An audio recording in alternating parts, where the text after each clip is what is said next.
It's Aquarium Monday on Daily Download. Zahraa Schroeder for Radio 786. We are here at the Two Oceans Aquarium. Look how beautiful it looks. We arrived here fresh and early. And how amazing is it to be greeted by this every morning? We are here with Tinus from the Two Oceans Aquarium. Good morning. How are you doing? Good morning. Thanks. I'm awesome. I'm really jealous because my mornings are usually filled with traffic and then computers and office work. But you come to this. How is that like? Our morning starts at 6 and I must share this because it's true, and the morning starts amazing. I live out in the northern suburbs, so coming in the mornings when I sit in traffic on the N1, and usually when you get to stop-start traffic, you look to the left and the right and everyone's suit, collar, tie. I only look up in the sky, and if it's a beautiful day and not much wind, by 10 o'clock in the morning, most people on their second cup of coffee, I'm on my way to Robben Island. We go out diving, so it is an absolutely amazing building to work in. This is work. This is what you come to every single morning. So one lives so close to nature. It's an absolute blessing.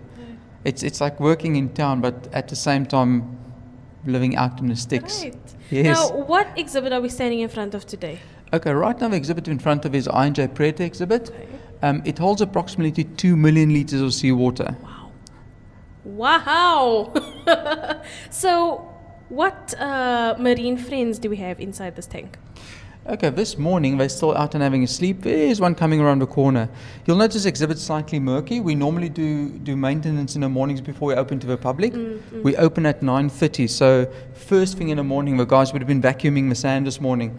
So it kicks up a little bit of sediment which will settle soon. There's a shark coming around the corner. If you have a look, it's in the shade still. So we've got 5 ragged-tooth sharks in here. Approximately 21 yellowtail, which is a very common lionfish, which people know quite well. We've got a whole shoal of cob, which interesting enough comes from an aquaculture facility on the west coast. All those cob were captive reared. And then a huge shoal of southern mullet, Litres richardsonii, and some streppies I can see going around the corner. Oh, lovely. Now, you said about maintenance and vacuuming the sand. Why would they need to do that? What happens, interestingly enough, and you can see even this time of the morning, there's some light filtering through. The exhibit has got shade cloth above it to cut out direct sunlight. Okay. But anybody who keeps a fish tank at home will tell you as well, obviously with so much fish in here and they get fed in here, they actually fertilize their own system. So you find when you add light, there's a lot of algae growth in the tank itself. Okay. So apart from just having to wipe windows fairly regularly, the guys also have to vacuum the sand and just turn over the surface layer of the sand. Because what happens, it gets covered in an algal mat. And it's not harmful to a fish at all. It's just purely aesthetically. It's not as pleasing having algae in the sand. No, that's true. That's true. Now, in this exhibit, why are certain, because these fish are not exactly in the wild, if I may say, but I don't see a huge variety of fish. Why are there only specific fish in this tank? That's an excellent question. We redid this tank fairly recently, and when I say fairly recently, people are always surprised to find that if you talk about a marine system this size, fairly recent was approximately 2 years ago. But what we did, we took the whole tank down. We actually had to refurbish it. The tank has got a waterproof lining, but after 20 years, the lining's only so good you have to redo it about approximately every 20 to 30 years. We had to redo that, and we chose to redo the rockwork. But when you open the tank again, you start restocking. You have to slowly accession your fish. So like anything else, it's like moving into a new home and you start off with a garden. It takes a while for plants to establish and trees to grow. You can drive through certain exhibits and through certain suburbs and see how long they've been in existence for. This is sort of the same. So over a few seasons, we tend to build up a population in here. Also, the biofiltration needs to mature. So normally we have a slow startup where we would add species bit by bit by bit. Okay. So it will take anything from when you redo exhibit, it may take sometimes up to 5 years before it's actually really mature and balanced and looking like a good established population. Right. Now, what plans do you have to add to the population? Some kind of plants, perhaps different species of fish? In here, not really plants. We'll be adding different species of fish. So down the line, definitely a few really large short-tail stingrays will be going in here. Okay. And this summer, probably in about a month from now, the collection team should be going to Struisbaai, and there are a few species that we're targeting there. Thinking offhand, you get Sarda orientalis, which is It's a type of small tuna. We want to get a shoal of them in here because they're open water swimmers, probably a few slimy mackerel, Scambioponicus and a few leervis. Wow. Okay, so it's going to be really busy.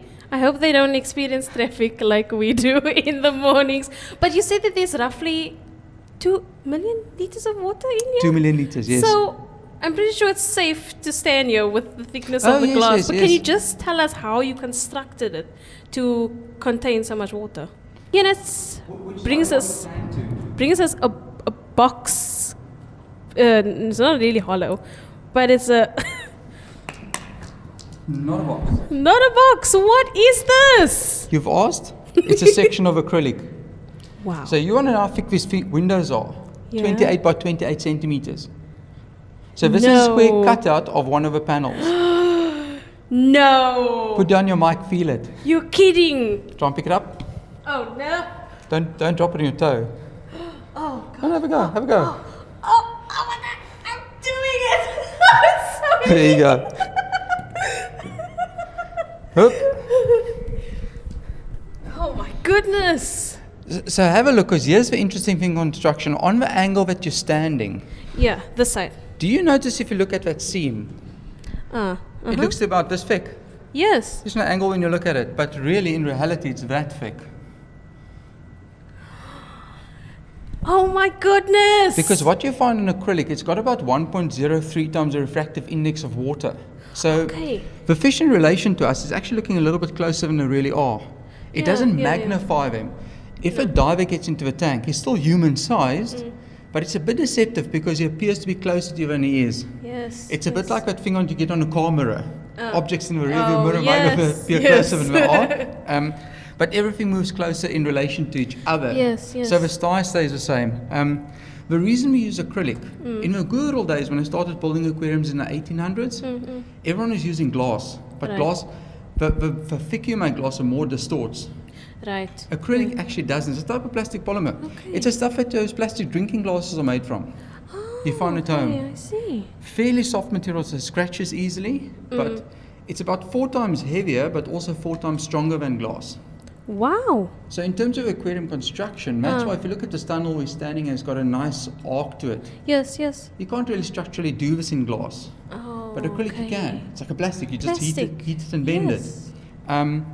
But basically that's why, if you ever see really old aquariums in the UK, even in South Africa, you used to have fairly small glass windows because the pressure is immense on that side. Yeah. And the thicker you make glass, the more your distortion. If acrylic less distortion, it doesn't distort as much, and it's really strong. But the coolest thing about this to remember in an aquarium is that your rebate. So the acrylic itself is actually bigger than the gap. Okay. You know, you and I tend to think of a window that can pop out at me. This can't. The window is actually bigger than the gap that it sits in. So the water pressure pushes and holds it as well. Yeah. And structurally it is very, very, very strong. Ironically, the concrete will actually crack before this does. Wow. The weakest point in this whole structure is actually of silicon itself.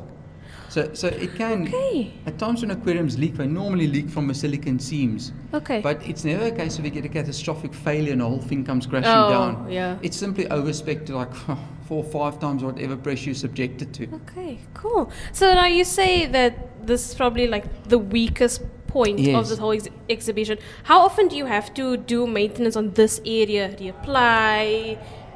It depends on how often people pick at it. Oh my goodness. No, I'm serious. Really? Do people? Have a look, feel it, because the silicon is soft. Yes, yes. Remember, what you find in a structure like this, and it's quite interesting because generally we don't think about that, people in, us people in general, but what happens is the concrete in a building in the sun will heat up. Okay, so it retains temperature really well. Seawater is quite cold. We pump seawater in here, so you put something cold and something hot together. Yeah. And there's a heat transfer. Other water heats up from a building, or a building cools down because of the water. But somewhere along, as a structure, this whole thing needs to be allowed to shrink and expand. Right. The acrylic can't do it. The concrete can do it to a very limited extent. So that's why we've got the soft silicon seam. That's compressible. Okay. So what happens is, just apart from the compression takes from the water, also if there's heat differences between seasons, that's where the whole structure gets a chance to expand and contract slightly. Right. And it's amazing. It's a fairly common concept in construction all over. So next time when you drive a bridge across a flyway, especially coming into town, have a look up when you go underneath a bridge. You'll see in those concrete sections every year and again, there's expansion joint. Definitely, There's a bit that looks like this. There's something soft in there. Yes. It's a type of silica similar to this. It allows the whole bridge structure to do the same thing. Right. So when the concrete heats up and cools down in the sun together for tarmac, can- that's where it expands and Right. contracts so the concrete doesn't crack. I love it. Wow. Thank you so much. You've showed us so much today. I've learned so much. And this Cool. block of acrylic plastic. Yeah, it's a glorified block of plastic. Exactly. Well, thank you so much, Tinus. You have really taught us so much today. And go well with all of your maintenance. Thank Goes you very all the way much. around. Always. Thank you so much. And this is your daily download from the Two Oceans Aquarium. We hope you have enjoyed this for your Aquarium Monday. A nice start to the rest of the week. This has been Aquarium Monday.